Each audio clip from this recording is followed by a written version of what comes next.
Welcome back to my channel. तो आज का जो टॉपिक है बहुत इंपॉर्टेंट होने वाला है। मैं ट्रांसपोज, कॉन्जुगेट और हर्मिशन और स्क्यू हर्मिशन ये मैट्रिसेस के बारे में बताने वाली हूँ विद एग्जांपल कि एक्चुअली में ये होते क्या है और किस तरीके से इनका यूज़ होता है और कैसे ये अप्लाई होता है। तो प्लीज़ आप ज़्यादा से ज़्यादा मेरे चैनल को सब्सक्राइब कीजिए, वीडियोज़ को लाइक कीजिए। अगर आप लोग सब्सक्राइब करेंगे तो उससे मेरा मोटिवेशन बढ़ता है, जिससे कोई मतलब एक अंदर से होता है कि हाँ चलो बच्चों को चीज़ें समझ में आ रही है, तो अब मेरे को भी ज़्यादा से ज़्यादा उनको देना चाहिए, ज़्यादा से ज़्यादा वीडियो बनानी चाहिए। तो चलिए शुरू करते हैं। तो यह है transpose matrix, a matrix obtained from A by changing its row into column and its column into rows. Simple definition है, हमारे पास कोई भी मैट्रिसेस है, अगर हमने उसकी रो को कॉलम में चेंज कर दिया या फिर किसी कॉलम वाली को रो में चेंज कर दिया तो वो एक तरीके से ए ट्रांसपोज हो जाता है हमारा। इसको डिनोटेड करते हैं ए डैश से। जो ए डैश है ना, ये ट्रांसपोज को ही दिखाता है। चलिए अब हम एक एग्जाम्पल लेते हैं। हमारे पास ये आपकी बुक का ही एग्जाम्पल है जो मैं यहाँ पे ले रही हूँ आपको बताने के लिए, ठीक है। ये 1 है, ये 2 है, ये 3 है, ये 4 है, देन 2 3 4 1, ठीक है। देन उसके बाद 3 4 2 1। तो ये है और मैं यहाँ इसका ए ट्रांसपोज निकाल रही हूँ। सबसे पहले ये क्या है पूरी, ये मेरे को बताओ क्या है। ये रो है, ठीक है, और ये क्या है, कॉलम है। मैं पहले बता चुकी हूँ तो दोबारा बताने की अब ज़रूरत नहीं है। आई होप आप लोगों को अच्छे से समझ में आ रहा हो। तो बस इस वाली रो को यहाँ कॉलम में लिखना है। 1 2 3 4 2 3 4 1 3 4 2 1, दैट्स इट। तो ये है हमारा ए ट्रांसपोज और इसको ऐसे ही लिखते हैं। मतलब कि पहले क्या था हमारे पास 1 2 3, 3 तो रो थी और 1 2 3 4, 4 हमारे पास कॉलम थे। लेकिन अब क्या हो गया, 1 2 3 4, 4 हमारे पास कॉलम रोज हो चुकी हैं और 3 हमारे पास कॉलम होंगे। ये है ए ट्रांसपोज, ठीक है। अब हम थोड़ा सा आगे चलते हैं, आपको ये सब समझ में आ गया होगा। नेक्स्ट चलते हैं, नेक्स्ट वीडियो मतलब नेक्स्ट उसकी तरफ। तो अब हम चलते हैं अपनी नेक्स्ट डेफिनेशन की तरफ जो है conjugate matrix. So this is the conjugate matrix. We replace every element of the matrix with their conjugate. Conjugate क्या होता है, जो किसी भी साइन को रिप्लेस कर देता है, यानी कि पॉजिटिव टू नेगेटिव बना देता है, ये किसी भी बस एक तरीके से वो उसको रिप्लेस कर देता है, वही हमारा कॉन्जुगेट होता है। आप लोगों ने कॉन्जुगेट पढ़ा होगा जब हम मैथ्स के सम्स करते हैं या कुछ भी चीज़ें करते हैं बेसिक लेवल पे, जो हमने मतलब पहले क्लासेस की हैं उसमें भी हमें सिखाया जाता है कि कैसे हम किसी फ्रैक्शन फॉर्म में जो हमें विद साइन के साथ दी गई हो या फिर किसी एक कॉम्प्लेक्स नंबर के बेस पे दी गई हो, हम उसको कैसे किस तरीके से हम उसको चेंज कर लेते हैं इजीली अपने फॉर्मुलाइज करने के लिए, उसको इजी बनाने के लिए कॉन्जुगेट से मल्टीप्लाई करते हैं। तो वही हमारा कॉन्जुगेट होता है।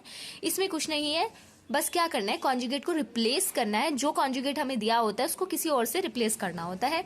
डिनोटेड बाय ए बार, ठीक है। ये हमारा क्या है, ए बार, तो इससे ए बार से डिनोटेड होता है। तो चलिए इसका एक एग्जाम्पल लेते हैं और एग्जाम्पल के थ्रू आपको और अच्छे से समझाते हैं। तो ये रहा इसका एग्जाम्पल, ठीक है। यानी कि हमारे पास ये पूरी की पूरी एक मैट्रिक्स है जिसमें कितनी रो है भाई, 1 2 3 रो है और 3 कॉलम है, तो 3x3 की है हमारे पास मैट्रिक्स। तो 2 मैं ऐसे ही लिखूंगी क्योंकि इसके साथ कोई साइन नहीं है और क्योंकि हमें साइन को चेंज करना है, कॉन्जुगेट को चेंज करना है। तो जैसे -7 आई है तो यहाँ पे मैं क्या लिखूंगी, हाँ मैं लिखूंगी 7 आई, 7, ठीक है। तो ये हमारे 2 का 2 ऐसे ही रहेगा। अब यहाँ 4 - 2 आई है तो यहाँ 4 + 2 आई कर दो ईमानदारी के साथ, 0 ऐसे रहेगा, कांस्टेंट है। और जबकि ये -9 आई हो जाएगा चेंज 9 आई में। तो यानी कि जो जितने भी साइन है वो मैंने रिप्लेस कर दी हैं और एग्जैक्टली इसमें यही करना था। तो चलिए अब चलते हैं नेक्स्ट वाली डेफिनेशन में। So here we have another definition, तो वो है हर्मिशन मैट्रिक्स। क्या होता है हर्मिशन मैट्रिक्स का, जो एक तरीके से फॉर्मुलाइज करूं तो ये बोलते हैं ए थीटा इक्वल टू ए होता है। यानी कोई भी मैट्रिक्स लो उसका ए थीटा निकालो। अब ए थीटा कैसे निकलेगा, ए थीटा निकलेगा इस तरीके से, ए बार का ट्रांसपोज करना है। और ट्रांसपोज मैंने आपको बताया था, अगर नहीं बताया तो मैं बता देती हूँ, मतलब शॉर्ट्स वीडियो में डाला हुआ है मैंने, आप एक बार देख लेंगे, मैंने ऐसे रिव्यू के तौर पर डाला हुआ है। आपको क्या करना है, सबसे पहले ए बार निकालने के लिए आपको जो साइन है वो चेंज करने हैं सारे। कॉन्जुगेट है क्योंकि ए बार क्या होता है, कॉन्जुगेट होता है। कॉन्जुगेट निकालो उसका, फिर उसका ट्रांसपोज यानी रो को कॉलम में चेंज कर दो, वही हमारा ऑपरेशन है। तो चलिए अब हम लगाते हैं इस पे ऑपरेशन।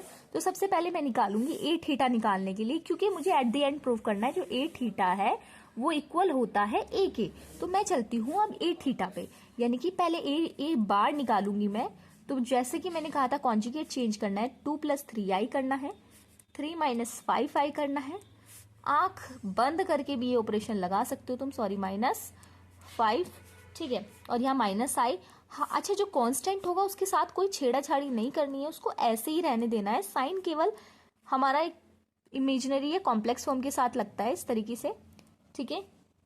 ये -i हमारा, अच्छा यहाँ माइनस पहले से, ये तो माइनस हटा देंगे, ये हमारा 7 ऐसे।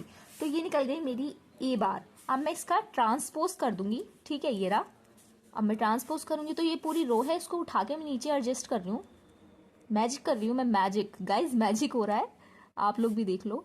तो 2 - 3i, 5 और माइनस के i, और 3 + 5i। अच्छा अभी बताना कि मैजिक हुआ है या नहीं हुआ है, क्योंकि एक्चुअली में मुझे लगता है मैजिक हो गया है। तो हमको क्या दिखाना था, हमें दिखाना था ए थीटा बराबर ए। तो ये पूरा का पूरा क्या है, ए थीटा है ये पूरा, ठीक है। अब ये पूरी मैट्रिक्स देखो और इसे देखो, इस मैट्रिक्स को देखो और इस मैट्रिक्स को देखो, है ना ये दोनों के दोनों इक्वल। तो ए थीटा बराबर आ गया हमारा ए। तो यही है हमारी हर्मिशन मैट्रिक्स, बस इसमें यही करना है। अगर और कोई इंक्वायरी हो या मतलब और कोई आपको लग रहा हो कि कुछ नहीं समझ आ रहा, तो आप मेरे को बेझिझक होके मैसेज कर दो, मैं जवाब दूंगी, ठीक है। तो ये थी हर्मिशन मैट्रिक्स। तो चलते हैं अब स्क्यू हर्मिशन मैट्रिक्स पे, जो हमारी लास्ट डेफिनिएशन है। अच्छा, जो हमारी अब लास्ट डेफिनिएशन है वो है स्क्यू हर्मिशन मैट्रिक्स।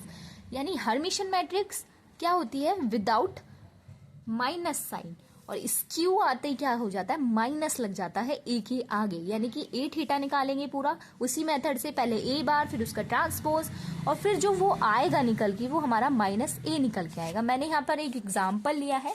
अच्छा, मैं चाहती हूँ कि इस एग्जाम्पल को आप लोग खुद सॉल्व करो वीडियो को देखते देखते, ठीक है। अगर ये एग्जाम्पल समझ ना आए, वैसे तो आ जाएगा क्योंकि सिंपल सा ऑपरेशन दे रखा है, आप ए थीटा निकालना। ए थीटा कैसे निकलता है, ऐसे निकलता है भाई ए थीटा, ये रहा, ठीक है। इसमें कुछ हार्ड तो है नहीं।